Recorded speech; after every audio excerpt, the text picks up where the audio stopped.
He laughed at my skin tone. 10 years later, I signed his paycheck. If you've ever been bullied, you already know. The laughter stays with you longer than the bruises. My name is Naomi, and when I was 13, I learned that school hallways can be war zones. Not because of fists, no, I almost wish it had been fists. Words? Words slice deeper. Words echo. And his words? They echoed for years. His name was Chase Walker, the golden boy, captain of the middle school soccer team, a smile straight out of a toothpaste commercial. Teachers adored him. Girls followed him. Boys wanted to be him. And me? I was the too dark girl in the second row. From the outside, I looked fine, smart, quiet, straight-A kid, the one who stayed after class because teachers trusted her with cleanup duty. From the outside, I looked unstoppable. But behind closed doors, the truth was far different. I wasn't living, I was surviving. I still remember the first time Chase said it. We were in homeroom. The blinds were half open, sunlight hitting my arm. He squinted, leaned over to his friend, and said, not even whispered, "Bro, she's so dark I can't tell where her hoodie ends." The boys laughed. People turned. Some smiled reluctantly. School kids always copy the strongest signal. I laughed too. Not because it was funny, but because laughing felt safer than crying. One wrong decision, one moment, that's all it took to change a kid forever. Mine was laughing along. After that day, something changed in him. Bullies can smell weakness the same way wolves smell fear. And Chase? He didn't stop. He made jokes in the hallways. He made jokes on the bus. He made jokes in front of teachers, and they pretended not to hear. The worst part? Some of my own friends started joining in, or drifting away, or falling silent, which, honestly, hurt the most. I had one real friend left, Jada. She was the only one who looked me in the eye and said, "You don't deserve that." She was tiny, loud, fearless, everything I wasn't at that age. And she became my mirror. Because bullying distorts your reflection. Jada restored it. But she couldn't protect me from everything. Not from the hallway incident. Not from the lunchroom chant. Not from the joke that spread on Instagram like wildfire. The one he posted using my school photo with a filter that made me even darker. Caption: "Guess we can turn off the lights, she'll still glow." I didn't sleep for days. I started wearing long sleeves even in summer. I avoided mirrors. I avoided people. I avoided myself. Then came the parent-teacher conference the night everything snapped. My mom found the screenshot on my phone. I had forgotten to delete it. She went silent. Mom's silence was scarier than yelling. Then she said, "Naomi, why didn't you tell me?" And I broke. Completely. I told her everything. Every joke. Every whisper. Every hallway humiliation that I'd swallowed for 3 years. My mom didn't go to the school the next day. She went that night. And what happened next changed everything for me, and no one saw it coming. She didn't yell. Didn't threaten. Didn't curse. She sat across from the principal, folded her hands, and spoke so softly the air itself seemed to lean closer. She said, "My daughter will not shrink so other people can feel big." The school launched an investigation. Chase was suspended. But you know schools, they treat racism like spilled milk. Wipe it up, pretend nothing happened. But something had happened. To me. I promised myself 2 things. 1, I will never let anyone make me small again. 2, one day, I'll be someone they can't ignore. And that's exactly what happened, though not the way I expected. I studied business and design. Jada studied journalism. Chase went off somewhere. I didn't care where. In college, I built a small startup idea, a brand that celebrated Black beauty, skin, hair, features, everything they mocked us for as kids. I didn't think it would become anything. I thought it would flop. But you've heard stories of overnight success. Mine started the day someone told me I didn't belong. My idea grew. Slowly. Then suddenly. I held pop-up events. I built a community. I stood on stages, speaking to girls who looked like me, who had cried like me, who had heard the same jokes whispered behind them. And one day, the day everything shifted, I opened an email. Subject line: Job application. Chase Walker. I froze. Was it him? The Chase? The boy who laughed in my skin? I clicked the resume. It was him. And when he walked into the interview room, he never imagined the battle he was about to face. He didn't recognize me at first. I let him talk, sell himself, explain how he loved the mission of my company, talk about how passionate he was about diversity initiatives. Then I said his name. Chase, do you remember me? His face drained. He stuttered. He apologized. He rambled something about kids being stupid. But here's the thing. I wasn't angry anymore. I wasn't 13. I wasn't powerless. I told him the truth. I'm not hiring you because you bullied me. I'm hiring you because who you were back then has nothing to do with who I am now. His eyes widened. And because, I added, I want you to see the girl you tried to destroy thriving. He took the job. He was quiet, respectful, careful. He reported to me every week. I didn't humiliate him, didn't mistreat him, didn't become what he once was. Because I didn't need to. I had already won. For the first few weeks, Chase walked around my office like a ghost. Quiet. Careful. Shrinking himself so thoroughly, it almost looked like karma had sculpted a new person out of the old one. People asked me, how do you work with someone who made your life hell? And I always said the same thing. I'm not working with the boy he was. I'm working with the man he can be. But if I'm honest, I didn't fully believe that when I said it. Not yet. I still had shadows of those school hallways in my chest. But life is funny like that. Sometimes healing arrives disguised as the person who hurt you. Jada didn't approve at first. Oh, so now he wants to be woke, she said, twirling her braids, rolling her eyes so hard I thought they'd get stuck. We were sitting in my apartment, Nova sleeping in the next room. Jada was sipping wine out of a mug shaped like a cat. She refused to drink from normal glasses. He bullied you for years, she said. Years, Nye, and now he wants a paycheck? I shrugged. It's not about him. I said, it's about me. She narrowed her eyes. You're not still trying to prove anything to him, right? I shook my head. No, I'm proving it to myself.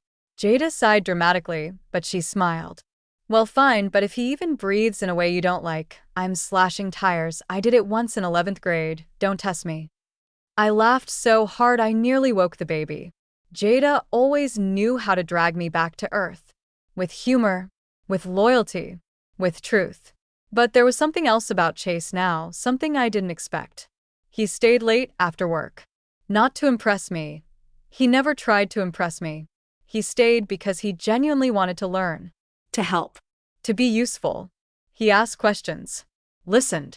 Did the tasks no one else wanted: inventory, restocking, event setup. Once, one of my managers said, he's surprisingly humble. And yeah, he was. But I didn't trust it yet. Some wounds need more time before they feel safe enough to close.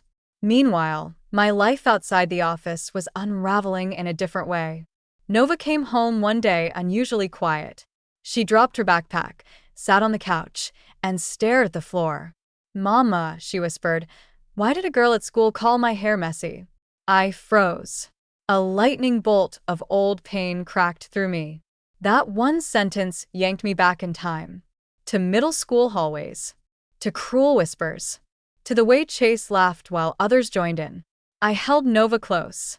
Baby, I said, your hair is magic. But she said, she's wrong. I interrupted gently. But inside, I was shaking. Because this was my fear. That my daughter would inherit a world that hadn't changed enough. So I went to the school the next day. The teacher smiled politely, the way white women sometimes do when they want the conversation to stay surface level. I explained what happened.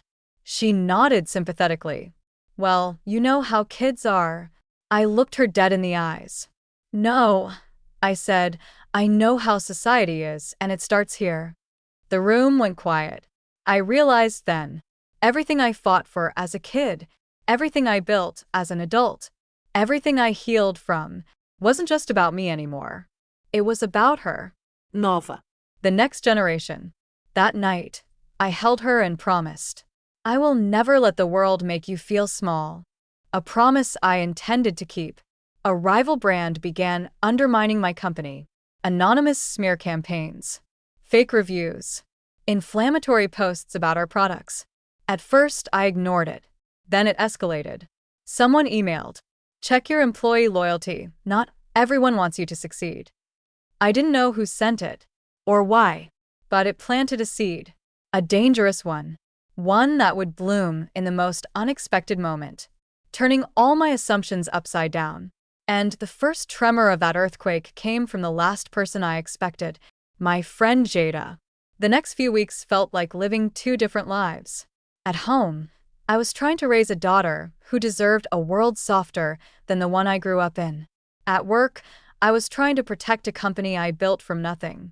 And underneath all of that, there were little cracks forming, hairline fractures that I didn't see yet. Not fully, but I felt them. A pressure in my chest at night, a hum in the air around the office, a whisper in the back of my mind. Something isn't right. Something is shifting. Someone is watching you. After the girl at school insulted her hair, I thought the worst had passed. I was wrong. 2 weeks later, Nova came home with her curls tied back, so tight they barely looked like her own. Baby, I said gently, why is your hair like this? She shrugged. Mrs. Whitman said it looked more tidy today. I froze. My stomach twisted. That teacher, the one who said kids will be kids, had commented on my daughter's natural hair. And not in a neutral way. Not in an educational way. In a way that echoed every microaggression I ever heard growing up. I knelt down, eye level with Nova. Your hair doesn't need to be tidy, I whispered. It needs to be you. She nodded, but I saw it. A tiny seed of doubt planted. And that terrified me. Because the first time the world makes you question your blackness never leaves your bones. I remember mine. I could still feel it. That night, after she went to sleep, I stood in her doorway for a long time. Never again, I whispered to the dark. But I had no idea that my promise to protect her was about to collide with everything happening at work. At first, the smear campaign looked like random internet noise. But then it became targeted. Personal. A burner account posted. She pretends to be an empowerment brand but treats her staff terribly. Another said, ask her about the real reason she left her last job. Someone else wrote, saw her screaming at an employee, fake feminist. All lies. All too coordinated. A weave of rumors tight enough to choke a reputation. I called my managers in for a meeting. We need to find the source, I said. They nodded. Serious. Concerned. Everyone except one person. Chase. He looked unsettled. Distracted. Like he knew something he didn't want to say out loud. Our eyes met for a split second. And something flickered across his face. Something almost like guilt. A chill ran down my spine, but I pushed it aside. It was too early to accuse anyone of anything, especially someone working so hard to be different. Jada had always been loud, chaotic, oversharing, expressive. But lately, she was too quiet. She canceled brunch twice, ignored 3 of my calls, stopped sending her usual chaotic voice notes about work drama. Then one night, she showed up at my apartment unannounced. Her eyes were red. Her voice soft in a way I'd never heard. We need to talk, she said. Something in my chest tightened. She stepped in, sat on the couch, and stared at her hands. For the record, she said, I love you, you're my sister. Not by blood, but by everything else. My heartbeat quickened. Because no good conversation starts like that. She continued, but something's happening, and it involves your company, and you need to know before it blows up. My stomach dropped. What are you talking about? She hesitated, looked at the floor.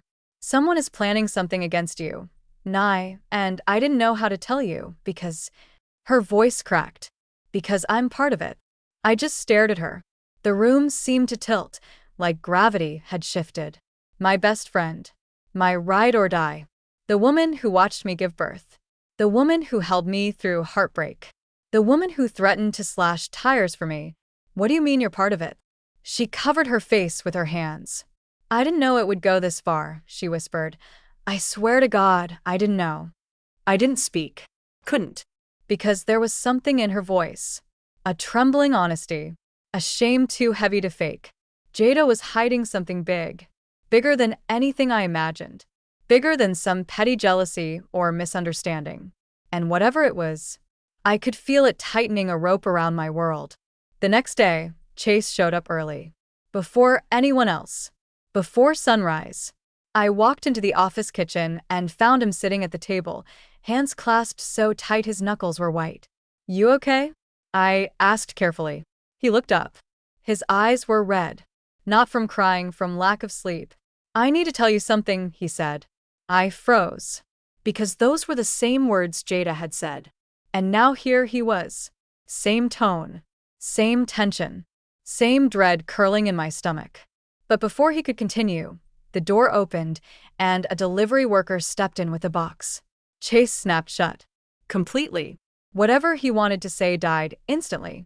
And I was left with another mystery layered over the growing pile. Jada hiding something. Chase hiding something.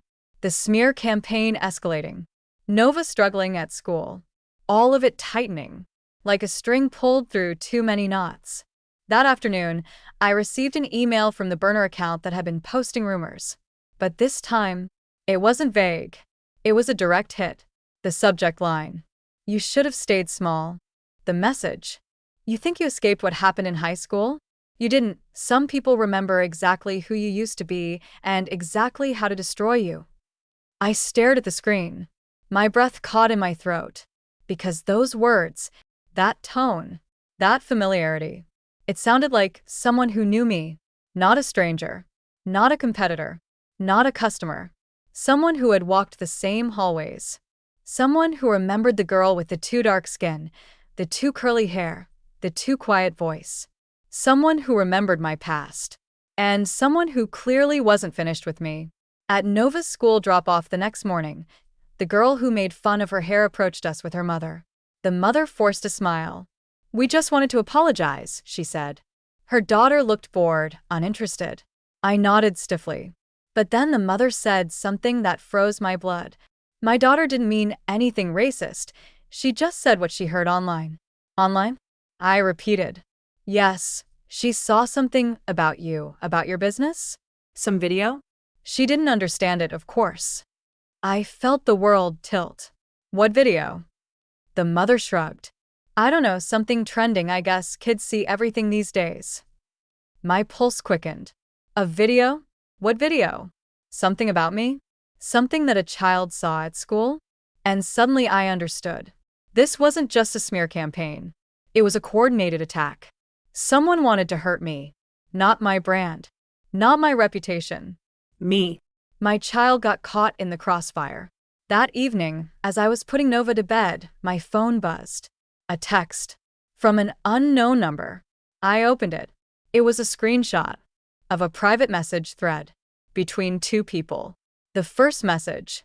Are you sure she won't find out it was us? The reply. She won't. She trusts us too much. My breath caught. Because both profile pictures were blurred, but the usernames? I recognized them. One was Jada's burner account. Her old username before she deleted it years ago. And the other belonged to someone I hadn't heard from since graduation. A girl who hated me back then.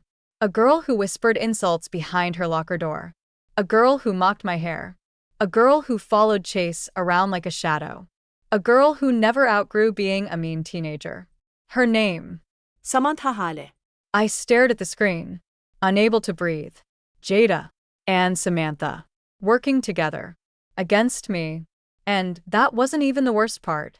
The message thread continued. And the next line shattered everything. Chase has no idea what we're planning, keep it that way. My heart dropped into my stomach.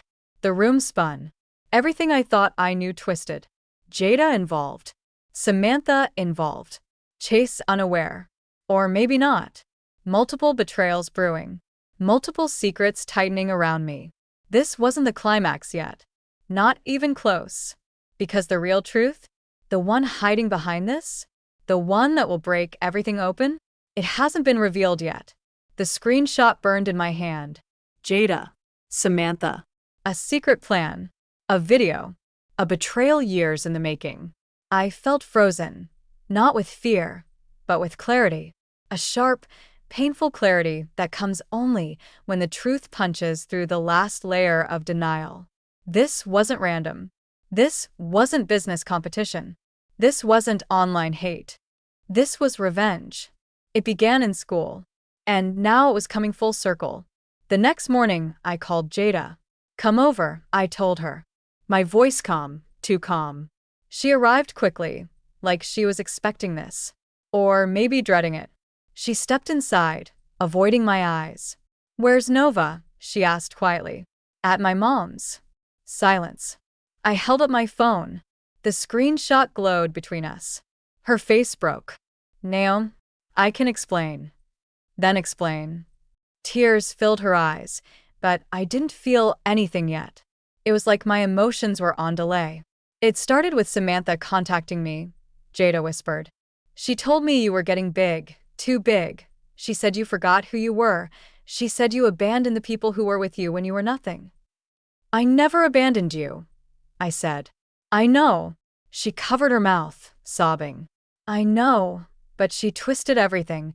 She made me feel like you didn't need me anymore." Ah. Jealousy, loneliness, fear of being left behind. Old wounds disguised as loyalty. "She said ruining you would humble you," Jada whispered. "She said you'd come back to being our Naomi." I closed my eyes for a long moment. "And the video?" I asked. She hesitated. "Show me." Her hands shook as she opened the link. A clip played. Edited. Manipulated. Taken out of context. A minute-long smear compilation of me. Cutting off a rude customer, cropped to look aggressive.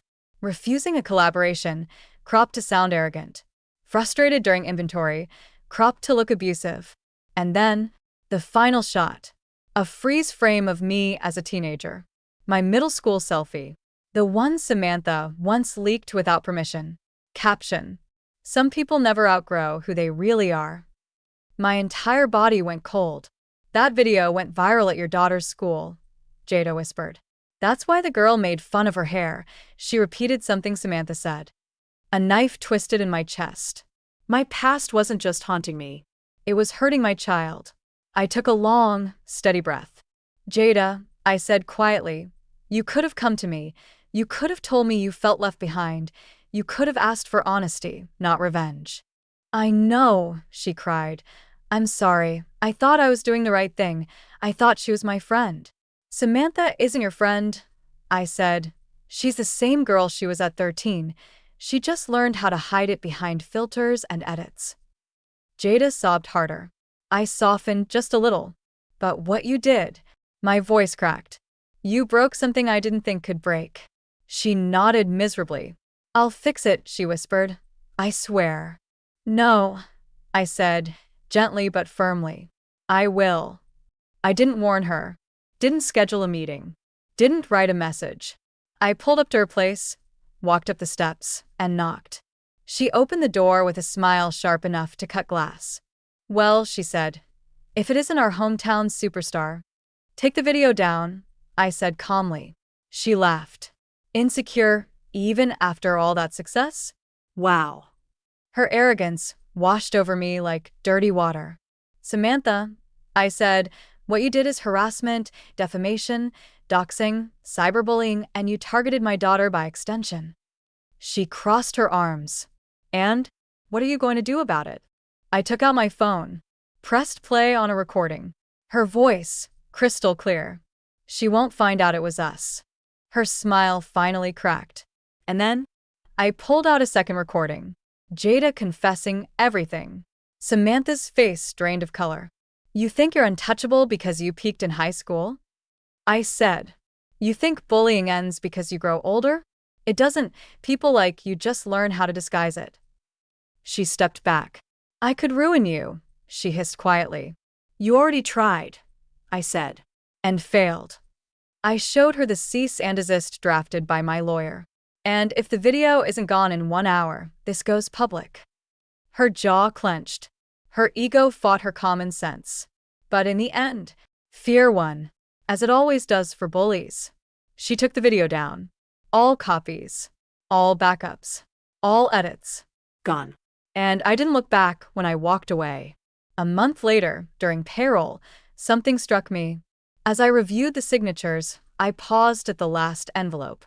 His. Chase Walker. The boy who once laughed at my skin tone. The boy who taught me how painful school hallways could be. The boy who made me shrink so that he could feel big. Now, He worked in my company. He believed in my mission. he respected me. He changed.